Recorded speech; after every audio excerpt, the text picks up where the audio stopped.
What if I told you that you could build a YouTube channel that makes over $100,000 a month starting from your bedroom? Because that's exactly what I did. And today I'm going to show you the exact roadmap that I used to go from 0 subscribers to a 6-figure monthly income. And I'm going to be breaking down my entire 5-year journey year by year, including all the mistakes that I made so that you don't have to, and the things that I did right. So if you're serious about turning YouTube into a real business, this video is going to change everything for you, because I'm going to be giving some advice in this video that I guarantee you've never heard anywhere else on the internet. So if you appreciate me doing these raw, authentic videos, just revealing the back end, being very transparent about things, let me know by gently tapping the like button, and let's jump into it right now. So you can see my screen here. This is my main account. I've made over $1.5 million just from AdSense alone. Here's a month where I made around $75,000 just in AdSense. And that was January of this year. Here's a month where I made around $325,000 with the literal entries into my bank account, my PayPal, and my affiliate partners. And here's a month where I made around $275,000, again, with the literal entries into my bank account, PayPal, etc. So yeah, not doing this to flex, but I do feel it's important that you actually show proof that you know what you're talking about, especially if you're talking about how to make money. You need to show proof that you're actually, capable of making money on YouTube. All right, so let's start with year one. This was like late 2019. And this is when I was basically just, trying to get views and trying to make some money on YouTube. But really, we have to go back about 10 years before that. So year -10, when I actually started my first YouTube channel, which was me playing RuneScape from a library computer. So I would literally go to the library. I didn't have my own computer. I definitely didn't have my own camera or my own, phone that could record videos. So I'd go to the library computer and I would download software where you could record your screen, and then download some other software where you could edit videos. And of course, this was against the library's terms of service. They didn't want me to do this, but I did it anyways. And when I first started doing this, I didn't expect to make money right away, but I kind of thought like maybe eventually I could make a full-time income from this. At the time, there were a lot of people making full-time incomes from RuneScape, as well as a bunch of other games like Call of Duty or Halo. And I figured like, hey, maybe I could make a full-time income from playing the game that I enjoy playing. Now, I did grind on YouTube. I made some videos. Basically, the videos that I made typically were me fighting other people, or PKing, as they call it on RuneScape. But life happened, I got pretty busy with other things, and I stopped uploading. Then after that, I made a channel about life hacks. It was called Guys Life Hacks. I also started a channel about mentoring pharmacy students. I started another channel about self-development. I started another channel doing book reviews, and then another channel doing 1-minute videos that was inspired by Nas Daly's 1-minute videos on Facebook, but they were animated videos. And I think I probably made more channels than that, but I didn't put that much effort into them. So those were the main ones. And this brings us to year one. See, all those other channels I started were faceless channels. I wasn't actually showing my face, and it wasn't really a personal brand. And when my initial idea for the business or YouTube channel didn't work, it was very hard for me to pivot, because a lot of the times I would actually call the channel exactly what it was. So I would call it the niche that it was. And then I had this idea, what if I just start a channel and just call it my name? Just name it a personal brand. That way, if one idea doesn't work out, I can just pivot to a different idea, and it's not that big of a deal, and I don't have to start from scratch. So I started with the basic setup in my bedroom. I was using books to prop up my chair, and I was tilting the camera kind of awkwardly up to avoid showing my bed in the background. And I started making random videos on money or career-related topics. And my philosophy was that I was just going to teach the younger version of myself things that I wish I would have known. Now, there was one time where through a mutual friend, I actually met this rich couple and I visited their house. And this couple had a B2B business where they basically fully relied on social media, and they drove a lot of their leads from YouTube. And they basically had like a Lamborghini, a Ferrari, and a very nice house. Yeah, and this couple was really funny. They had an amazing mansion. They had incredible cars. They just lived an incredible lifestyle. And they also had these 3 Shiba Inu dogs. One of them was black, one of them was brown, and one of them was blonde, and they called them Obama, Hillary, and Trump, which I thought was pretty funny. And then basically I saw them do a live webinar as well. They were literally selling to their audience live right in front of us. Like, he literally just held up a camera and said, there's one thing that you take away from tonight. This camera will make you rich.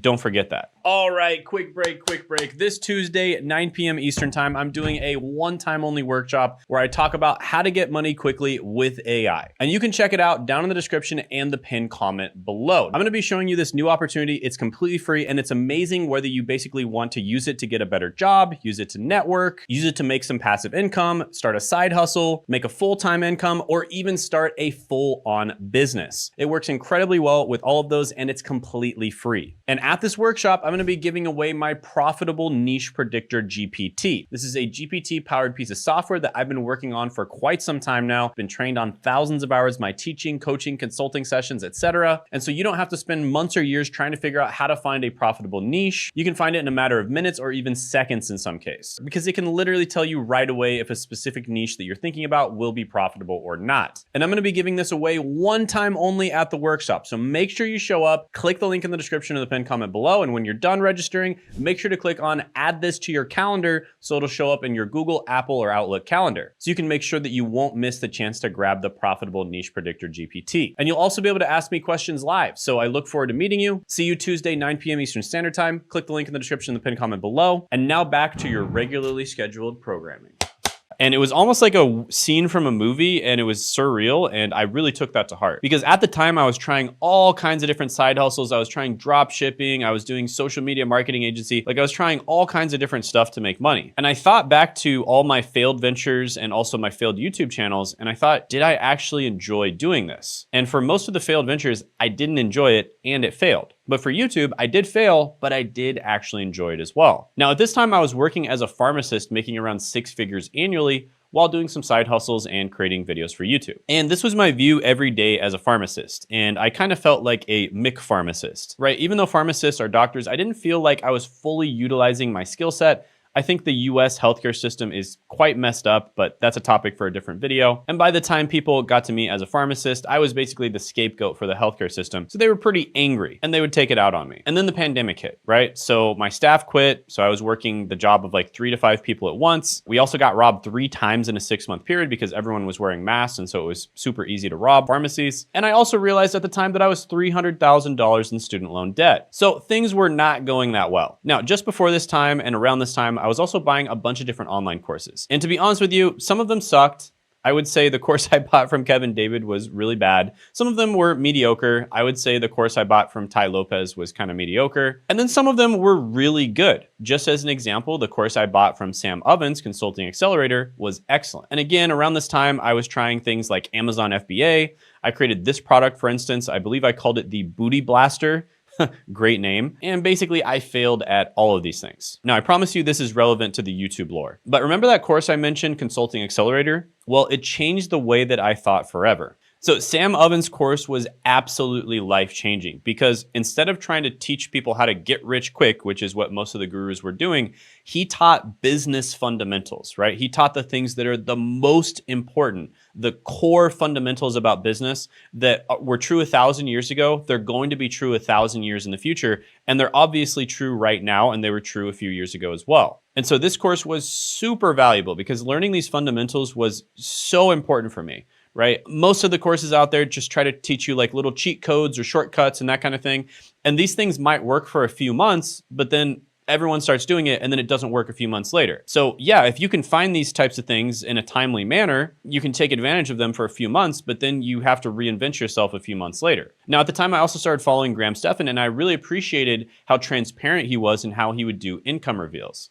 And I remember I saw this video, for instance, $59,000 monthly income sources. And I was just like, my jaw was on the floor. I could not believe this guy was making so much money from YouTube. And I thought to myself, if I can even make half of what he makes, $30,000 a month, that would be absolutely insane. Now, at the time, I also met the first ever successful YouTuber that I'd seen in my life, and that was Sam. And he had a successful YouTube business that he used to promote his wedding photography business, and he also sold courses online. And he was making 6 figures a year. And he taught me how to grow and make money with YouTube. For instance, he taught me how to use a camera. Now, the funny thing is, back then, you actually did have to know how to use cameras to make YouTube videos. Now, your phone is more than good enough. In fact, the phone arguably is better than most cameras. But yeah, this is when I started getting really serious about YouTube. So I set up a very legitimate studio with a gray bedsheet background. I got a better camera and audio equipment, and I started treating YouTube like a real business. And I committed to consistently uploading at least once per week. And once I did that, that's when everything changed. My channel finally started getting some traction. I got a few thousand subscribers. I got monetized. And I started making a full-time income from YouTube within just a few months. So I was making my income from AdSense, I was doing one-on-one coaching, and I was also selling affiliate products on my channel. And then I had my first viral video, which is the most useless degrees. This is the video that changed everything on my channel. Now, I guess the lesson here, I don't usually post that many controversial videos because, to be honest, if all you do is post controversial videos, you're gonna attract a very negative audience and you're probably not gonna be able to monetize very well. They're not gonna buy anything from you, and you're gonna be very limited in the type of content that you can make. But I think the lesson here is when you're really small, you can kind of lean into negativity just a little bit to get some traction. Because let's be honest, just turn on the TV, negativity sells, right? Like there's a lot of positive things happening in the world, but when you turn on the news, what do? They just cover the negative things. And there's a reason for that. That's what people actually want to see. So negativity does sell, but I don't recommend making your entire channel negative. So around this time, I'm already earning around $10,000 a month from YouTube. So in less than a year, I was making $10,000 a month. In fact, once I committed to uploading once a week, it took around 3 months for me to get to $10,000 a month. And I think one of the biggest things that was an absolute game changer for me is coming up with the right ideas. You see, before this, a lot of the time I would spend a lot of time on the videos, writing the script, coming up with the idea, making the thumbnail, all these different things. I was wasting time on things that didn't matter all that much. But then I started focusing on just picking the right ideas. For instance, the most useless degrees, I found this video. And basically what I would do is I would find videos that were from small channels that were really badly made, or at least mediocre, and yet they did incredibly well. And what that would tell me is that there's a starving crowd of people for that idea, right? There's a massive amount of demand for the idea, and there's not that many people supplying the demand. And so I would steal the idea, make a better title, thumbnail, make a better video in general, and the chances of success were like 10 times higher by doing that. So within the first year, I made it to $10,000 a month. Now you might be thinking, Shane, you probably balled out, you probably quit your job, you started traveling the world. No, actually, I didn't quit my job. You see, I was actually making more from my YouTube channel than I was from my job. But I decided to keep working my job because I've always been someone who's extremely risk averse. I mean, that's one of the reasons why I'm on YouTube, is because I didn't think YouTube was all that risky. The only thing you're really investing is your time and maybe money to buy like a nice mic. And that's about it. And so I didn't want to quit my job because I thought, yeah, maybe YouTube might go away, or maybe, I'm doing really well, but some algorithm change might happen and then I won't do well later on. And in retrospect, I think this was a mistake. I think I would have grown significantly faster if I would have quit my job after making it to $10,000 a month. But it's easy to say things like that in retrospect, right? Because you got 2020 vision of the past. There's a very good chance that some algorithm change could have happened, right? Like in 2017, I think we had the adpocalypse. Something like that could have happened around 2020 or 2021. But yeah, I do regret not quitting my job at the time because obviously, we were in the pandemic. My job was very stressful. It was taking a lot of time. A lot of the time I was actually working overtime. And by the time I did like a 12-hour shift and I'd go home and, start focusing on my channel, I was pretty tired and my mental energy was shot. But at the same time, I think in year 2, what I really started focusing on was outsourcing a lot of the heavy lifting and growing the channel. And I focused on really optimizing the basics of monetization. You see, most YouTubers are leaving a massive amount of money on the table because they are terrible at monetization. YouTubers, generally speaking, are great at getting attention and they're awful at monetizing that attention. So yeah, around year 2 in my journey, I'm already making an income from YouTube. I hired my very first VA who does everything for me. He created the thumbnails, the video editing, the script writing, and I basically just trained him to do everything. So I would just do it myself, record myself doing it, and then I would send those recordings to him. Or I would do it myself and we would be on a Zoom call and I would just show him what I'm doing, and that's how I trained him. Now, around this time, I was able to grow my income to somewhere between $10,000 to $30,000 every month. But again, I still didn't quit my job. And to be honest with you, I think I could have grown the channel significantly faster if I did. In fact, it wasn't even until year 3 where I actually decided to quit my pharmacy job. And this was after replacing my income, and I started traveling the world while running the channel. Now, during this time, I also started working online. So I kind of had a backup plan, right? So I had a backup plan of like remote work, and it fit my lifestyle a lot better. I could travel the world and stuff like that. But I had this backup plan before I quit my job. So just to be clear, like how unbelievably safe I was and how risk averse I was working my pharmacy job, making $10,000 a month. I was working a backup job, making money online, making around $5,000 a month. And then I was also doing my YouTube channel, which was making, somewhere between $10,000, $20,000, maybe $30,000 a month on a good month. And only then did I decide to actually quit my job. And at this time, I had a very small team. I think I had 3 people on my team, and I decided to come visit them in the Philippines. And so I flew all the way there. I visited my team, and I really enjoyed it. And plus, it was super easy to work with my team when we were working in person. So I decided to stay a little bit longer. And in fact, we set up a little makeshift studio. Right, here's a picture of my general manager now, who was a VA at the time, you know, ironing the background because we used a gray bed sheet again, but it had a lot of creases in it. So we were ironing the background to get the creases out, and we were setting up the studio. Now, my home base was in the Philippines. I rented an apartment there for like $350 a month. But around this time, I was basically going all over the world: Philippines, Puerto Rico, Canada, all over the US, Thailand as well. And I had real location independence. And I continued focusing on remote work content during the pandemic, and I started creating videos like 17 work from home job companies always hiring worldwide,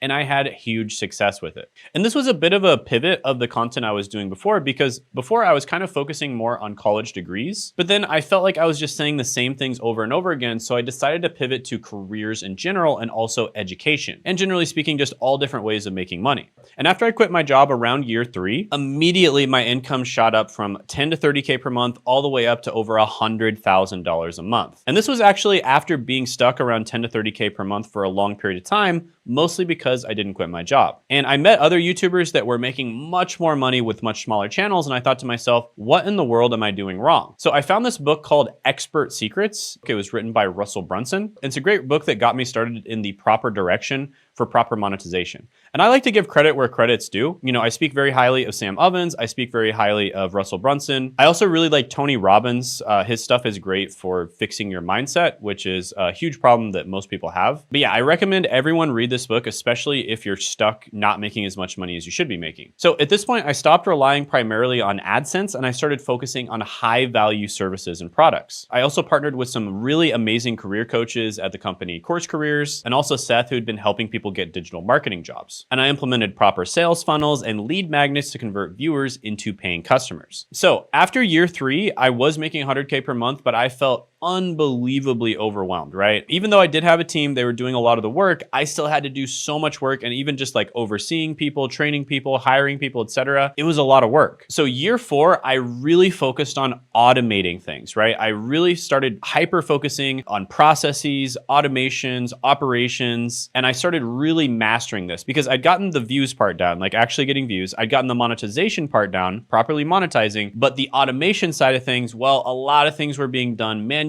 or a lot of things were not being done efficiently. And so this was my focus in year 4. And at this point, I scaled from 100K per month all the way up to over 300K per month. So around this time, with all my different products and services that I was selling, monetization, etc., I had around 10 employees. And this is where the other problem came in. It was getting really messy, right? And I read this book called Traction by Gino Wickman, and this helped me organize my 10 employees and learn proper business organization. So again, another book that I highly recommend, but this is only good for you if you already have a team. And basically, I implemented what's known as EOS, Entrepreneur Operating System, to organize my team. And I also created clear processes for everything. And I also hired an operations manager. And the crazy thing about this is I got the content creation process so dialed in that my team literally handled everything. And all I would have to do is record the videos. That's it. I would just sit down. Everything else was handled for me. They would have an amazing script that was probably better than what I could write on my own. And I would record the script, and that's it. Nothing else. Everything else would be taken care of without anything happening from me. Now, don't get me wrong. Did I choose to work on some videos? Yes, I did choose to work on some videos because I genuinely enjoy